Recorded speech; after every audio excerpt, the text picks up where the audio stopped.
अच्छा, तो एक कल्पना से शुरू करते हैं। सोचिए, एक सुबह नींद खुलती है और दुनिया में पैसा है ही नहीं। पैसा है ही नहीं मतलब ना कैश, ना कार्ड, ना यूपीआई, बैंक अकाउंट खाली नहीं, बल्कि उनका कोई मतलब ही नहीं रहा। कोई सैलरी नहीं, किसी चीज पर कोई प्राइस टैग नहीं। अरे वाह। पहले कुछ पल तो शायद एक आजादी जैसा एहसास होगा, लेकिन फिर दिमाग में असलियत के सवाल गूंजने शुरू होंगे। जैसे कि? मेरा घर, मेरा खाना, मेरा काम, और यहीं से हमारी आज की पड़ताल शुरू होती है। बिल्कुल। बिना पैसे की दुनिया, ये विचार जितना सीधा लगता है उतना है नहीं। हमारे हाथ में जो स्रोत है वो इसी विचार के दोनों पहलुओं को खंगालते हैं। अच्छा। एक तरफ एक आदर्शवादी सपना है और दूसरी तरफ एक बेहद जटिल और शायद डरावनी हकीकत। चलिए जरा खोद कर देखते हैं कि सोर्स में इसके बारे में क्या-क्या तर्क दिए गए हैं। ठीक है, तो शुरुआत सपने से करते हैं। हाँ। सबसे पहले तो हमारी रोजमर्रा की जिंदगी में लेन देन का तरीका ही पूरी तरह बदल जाएगा। मान लीजिए मुझे सुबह की कॉफी पीनी है, मैं कैफे जाऊंगा, लेकिन पैसे तो हैं नहीं। तो कैफे वाला क्या कहेगा? वो पूछेगा, ठीक है कॉफी ले लो, बदले में क्या दोगे? अब मैं एक पॉडकास्ट स्क्रिप्ट राइटर हूं, तो मैं कहूंगा मैं आपके कैफे के लिए एक बढ़िया सा एड लिख दूंगा। और हो सकता है कैफे वाले को ऐड की जरूरत ही ना हो। हाँ, ये भी हो सकता है। वो कहेगा मेरे पास पहले से ही बहुत ग्राहक है, मुझे तो अपनी दुकान की टूटी हुई खिड़की ठीक करवानी है। ओहो। अब आपको एक ऐसे बढ़ई को ढूंढना पड़ेगा जिसे एक अच्छी स्क्रिप्ट की जरूरत हो, ताकि वो आपकी कॉफी के बदले में उस कैफे की खिड़की ठीक कर दे। अरे बाप रे। ये तो बार्टर सिस्टम की वापसी हुई, लेकिन बहुत ही उलझे हुए रूप में। हाँ, मैं तो बस ये सोच रहा था कि मुझे अपनी सुबह की कॉफी के लिए क्या क्या करना पड़ता। शायद किसी संगीतकार को एक गाना सुनाना पड़ता, जो बदले में बेकरी वाले को कुछ और देता, और तब जाकर मुझे कॉफी बीन्स मिलते। सुबह की कॉफी शायद दोपहर तक मिलती। सही बात है, लेकिन मजाक से हटकर इसका एक गहरा असर भी तो होगा। कैसा असर? बिल्कुल। और यहाँ दिलचस्प बात यह है कि इससे चीजों की कीमत का असली मतलब शायद हमें समझ आने लगेगा। अच्छा। आज हम 20 रुपए की चाय पीते वक्त ये नहीं सोचते कि उस एक कप के पीछे कितने लोगों की मेहनत है। चाय की पत्ती तोड़ने वाला, उसे प्रोसेस करने वाला, दूध पहुंचाने वाला, गैस सिलेंडर वाला, एक पूरी अदृश्य श्रृंखला है। पैसा हटते ही हर चीज के पीछे का इंसान और उसकी मेहनत दिखने लगेगी। वाह, ये तो मैंने सोचा ही नहीं।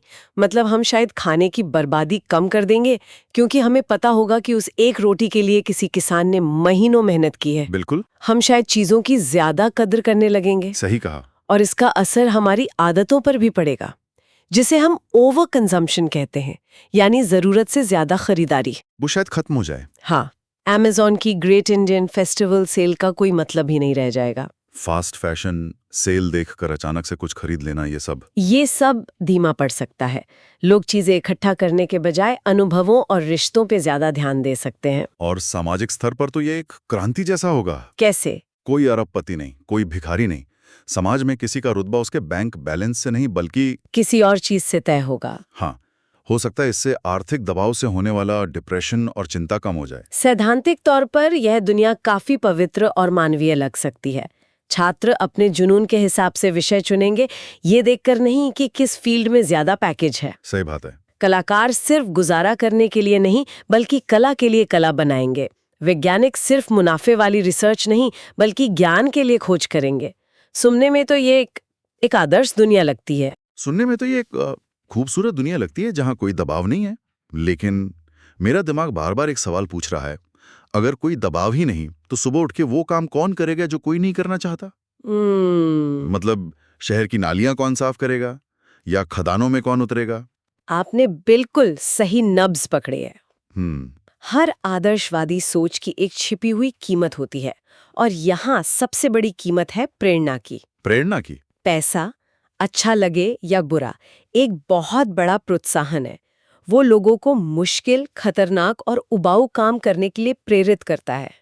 लेकिन क्या ये प्रेरणा सिर्फ पैसे से ही आती है? अच्छा सवाल है। आज भी तो कई लोग बिना पैसों के काम करते हैं, जैसे अपने घर की देखभाल करना या किसी एनजीओ के लिए वॉलंटियर करना। क्या समाज का सेवा भाव इतना मजबूत नहीं हो सकता कि वो पैसे की जगह ले ले? बहुत अच्छा सवाल है। देखिए, छोटे स्तर पर एक समुदाय में ऐसा बिल्कुल हो सकता है, जहां लोग एक दूसरे को जानते हैं और आपसी सम्मान काम करता है। हाँ। लेकिन जब आप 8 अरब लोगों की एक वैश्विक अर्थव्यवस्था की बात करती हैं, तो सिर्फ सेवा भाव पर पूरी व्यवस्था चलाना मुश्किल हो जाएगा। लगभग असंभव हो जाता है।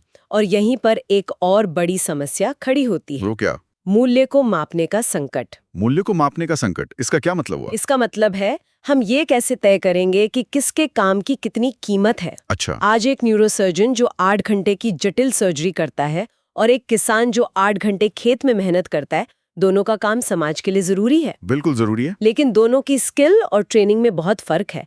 पैसा अपनी तमाम खामियों के बावजूद मांग और आपूर्ति के आधार पर इस मूल्य को मापने का एक कच्चा जरिया है। इसके बिना कौन तय करेगा कि 1 घंटे की कोडिंग 1 घंटे की खेती के बराबर है या नहीं? क्या एक कविता लिखना और एक पुल बनाना बराबर मूल्य का काम है? ये तो बहुत बड़ी दुविधा है ना? अगर सब बराबर है तो कोई सालों तक मुश्किल ट्रेनिंग लेकर डॉक्टर क्यों बनना चाहेगा? और इससे इनोवेशन यानी नई खोजों पर भी तो असर पड़ेगा। कैसे? आज कोई कंपनी 10 साल लगाकर एक नई दवा पर रिसर्च करती है क्योंकि उसे भविष्य में मुनाफे की उम्मीद होती है, उसे फंडिंग मिलती है। बिना पैसे के ये ढांचा कैसे चलेगा? सब मिलकर करेंगे वाला मॉडल एक छोटे गांव में तो चल सकता है, लेकिन वैश्विक स्तर पर यह दुष्स्वप्न बन सकता है। तो इसका मतलब यह है कि पूरा सिस्टम ही बदल जाएगा। बिल्कुल। सरकारें कैसी चलेगी? अगर कोई टैक्स नहीं देगा तो सड़कें, अस्पताल और देश की सुरक्षा का इंतजाम कैसे होगा? क्या सब कुछ स्वयं सेवकों के भरोसे चलेगा?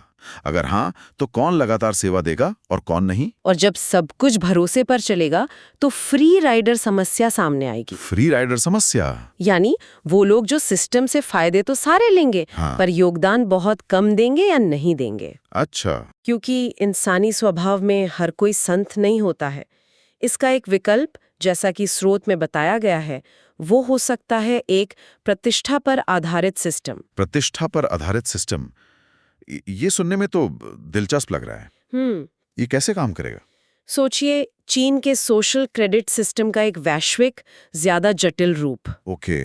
आपका हर काम, पड़ोसी की मदद करना, सामुदायिक बगीचे में काम करना, शहर की सफाई में हाथ बटाना, आपके सोशल स्कोर या प्रतिष्ठा पॉइंट्स में जुड़ रहा है। अच्छा। आपको बेहतर घर, बेहतर सुविधाएं या यात्रा के मौके इसलिए मिलेंगे क्योंकि आपका स्कोर ऊंचा है। पैसा नहीं, आपकी प्रतिष्ठा है, आपकी नई मुद्रा होगी। अरे बाप रे, ये तो सुनने में जितना अच्छा लग रहा है उतना ही डरावना भी है। बिल्कुल। मतलब आप हमेशा एक परफॉर्मेंस के दबाव में रहेंगे। आपकी निजी जिंदगी जैसी कोई चीज बचेगी ही नहीं, क्योंकि आपका हर अच्छा और बुरा काम ट्रैक किया जाएगा। हाँ। और अगर आपसे कोई गलती हो गई तो शायद समाज आपको बहिष्कृत कर दे। सार्वजनिक निंदा का डर हमेशा बना रहेगा। बिल्कुल। और यहाँ एक और अहम बात यह है कि पैसा खत्म होने से शक्ति खत्म नहीं होगी, बस उसका रूप बदल जाएगा। रूप बदल जाएगा। हाँ, लोग पैसे की जगह संसाधनों के जरिए शक्ति इकट्ठा करना शुरू कर देंगे। सोचिए एक गांव के बारे में, जिसके पास अकेला ट्रैक्टर है या जिसके पास अनाज का सबसे बड़ा भंडार है। वो अपने आप ही उस गांव का सबसे शक्तिशाली इंसान बन जाएगा। बिल्कुल। वो अपनी शर्तों पर दूसरों से काम करवाएगा। मतलब असमानता एक नए और शायद ज्यादा क्रूर रूप में वापस आ जाएगी। तो आप कह रहे हैं कि हम पैसे के पिंजरे से निकलकर संसाधनों के पिंजरे में फंस जाएंगे। यह स्रोत के मूल विचार से जुड़ता है कि पैसा समस्या का सिर्फ एक रूप है, एक लक्षण है। असली जड़ शायद इंसानी लालच और नियंत्रण की इच्छा है। अच्छा। इतिहास में भी जब औपचारिक मुद्रा नहीं थी, तब भी जमींदार और मजदूर या राजा और प्रजा के बीच शक्ति का असंतुलन था। पैसा उस असंतुलन का एक जरिया है, एकमात्र कारण नहीं। ठीक है, ये सैद्धांतिक बातें को समझ में आती हैं, लेकिन चलिए एक बार फिर इसके मानवीय पहलू पर लौटते हैं। हमारे आपसी रिश्तों पर इसका क्या असर होगा? यहाँ कुछ सकारात्मक बदलाव आ सकते हैं। जैसे शायद शादी के लिए लड़के का पैकेज कितना है वाला सवाल हमेशा के लिए गायब हो जाए। ये तो अच्छा होगा। दोस्ती में किसने ज्यादा खर्च किया का हिसाब किताब कम हो जाएगा। लोग एक दूसरे को महंगे तोहफे देने के बजाय अपना समय देंगे, क्योंकि शायद समय और हुनर ही नई असली मुद्रा बन जाएंगे। इससे सामुदायिक भावना भी तो मजबूत हो सकती है। बिल्कुल। लोग स्थानीय स्तर पर एक दूसरे से ज्यादा जुड़ेंगे। Skill exchange club, community kitchen, tool library जैसी चीजें एक सच्ची साझा अर्थव्यवस्था को जन्म दे सकती हैं, न कि सिर्फ ऐप पर आधारित बिजनेस मॉडल को। सही कहा। लोग वाकई एक दूसरे की मदद करने लगेंगे। हाँ, ये इसका बहुत उज्जवल पहलू है। लेकिन सिक्के का दूसरा पहलू भी है। इसके साथ तुलना का एक नया और शायद ज्यादा जहरीला रूप भी सामने आएगा। वो क्या? उसने समाज के लिए इतना योगदान दिया और तुमने क्या दिया।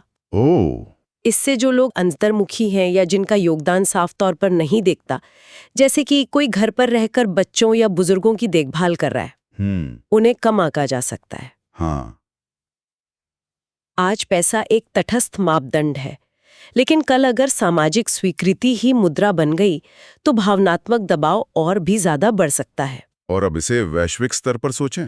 जर्मनी का एक इंजीनियर भारत के किसान के साथ सीधे व्यापार कैसे करेगा? बहुत मुश्किल है। मान लीजिए जर्मनी में एक जीवन रक्षक दवा बनी है, लेकिन उसके लिए जरूरी एक जड़ी बूटी सिर्फ भारत में उगती है। आज तो पैसों से ये व्यापार हो जाता है, बिना पैसे के ये लेन देन कैसे होगा? क्या जर्मनी भारत के लिए एक पुल बनाएगा? क्या भारत जर्मनी को गेहूं भेजेगा? ये सब बहुत जटिल हो जाएगा। मुद्रा अलग अलग अर्थव्यवस्थाओं के बीच एक पुल का काम करती है। सही। इसके बिना हर क्षेत्र को आत्मनिर्भर बनना पड़ेगा, जो सुनने में तो बहुत अच्छा लगता है, पर इससे दुनिया की रफ्तार बहुत धीमी पड़ सकती है। वैश्विक विशेषज्ञता कम हो जाएगी। बिल्कुल। इसका एक दिलचस्प नतीजा पर्यावरण पर पड़ सकता है। अच्छा। कम वैश्विक व्यापार, कम उड़ानें, कम शिपिंग, कम उत्पादन। इससे शायद ग्रह को थोड़ी राहत मिले। तो क्या बिना पैसे की दुनिया पर्यावरण के लिए बेहतर होगी? शायद, हाँ। लेकिन इसका दूसरा पहलू ये है कि स्वास्थ्य सेवा, विज्ञान और आपदा प्रबंधन जैसी जरूरी चीजों की गति भी धीमी हो सकती है, जो वैश्विक सहयोग पर निर्भर करती हैं? हाँ, बहुत ज्यादा। हो सकता है हम एक साफ सुथरी दुनिया में रहें, लेकिन एक ऐसी दुनिया में जहां बीमारियों का इलाज ढूंढने में दशकों लग जाएं। तो आखिर में हम कहाँ पहुंचते हैं? क्या नतीजा निकलता है इसका? ऐसा लग रहा है कि बिना पैसे की दुनिया ज्यादा इंसानी हो सकती है, पर ज्यादा जटिल और मुश्किल भी। ज्यादा बराबरी वाली महसूस हो सकती है, पर शायद उतनी ही निराशाजनक भी। सही। ऐसा लगेगा कि हम एक सिस्टम से आजाद हो गए, पर असल में हम एक नए, अनकहे और शायद ज्यादा सख्त सिस्टम के नियमों में फंस जाएंगे। सोचिए, हमने प्रेरणा, मूल्य और शक्ति की बात की। हाँ। हर बार हम पैसे पे अटके। हाँ। लेकिन असल में हम इंसानी फितरत पर अटक रहे थे। पैसा हटते ही प्रेरणा की जगह सामाजिक सम्मान आ गया, मूल्य की जगह जरूरत आ गई, और बैंक बैलेंस की जगह संसाधनों पर कब्जा आ गया। मतलब? इसका मतलब ये हुआ कि पैसा बीमारी नहीं, सिर्फ बीमारी का एक लक्षण है। असली बीमारी तो शायद हमारी कंट्रोल करने की और खुद को दूसरों से ऊपर रखने की इच्छा है। हम सिस्टम कोई भी ले आए, इंसान उस सिस्टम में अपनी जगह बनाने का तरीका ढूंढ ही लेगा। मतलब समस्या पैसा नहीं, बल्कि पैसे के साथ हमारा रिश्ता है। बिल्कुल। पैसा सिर्फ एक साधन है। इसी ने अस्पताल भी बनवाए हैं और युद्ध भी करवाए हैं। सही बात है। इसने शिक्षा भी दी है और शोषण भी किया है। अगर पैसा गायब हो भी जाए तो हमारी अच्छाई और बुराई दोनों ही किसी नए रूप में वापस आ जाएंगी। हाँ। शायद लक्ष्य पैसे को हटाना नहीं, बल्कि उसके साथ अपने रिश्ते को समझना है। उसका गुलाम नहीं, उसका मालिक बनना है। क्योंकि व्यवस्था बदलने से पहले इंसान की सोच को बदलना पड़ता है, वरना मुद्रा बदल जाएगी, कहानी वही रहेगी। और इसी विचार के साथ आज की ये चर्चा समाप्त करते हैं। सोचिएगा, अगर कल सुबह आप उठें और पैसा सच में खत्म हो जाए, तो आपकी जिंदगी में सबसे पहला और सबसे बड़ा बदलाव क्या होगा?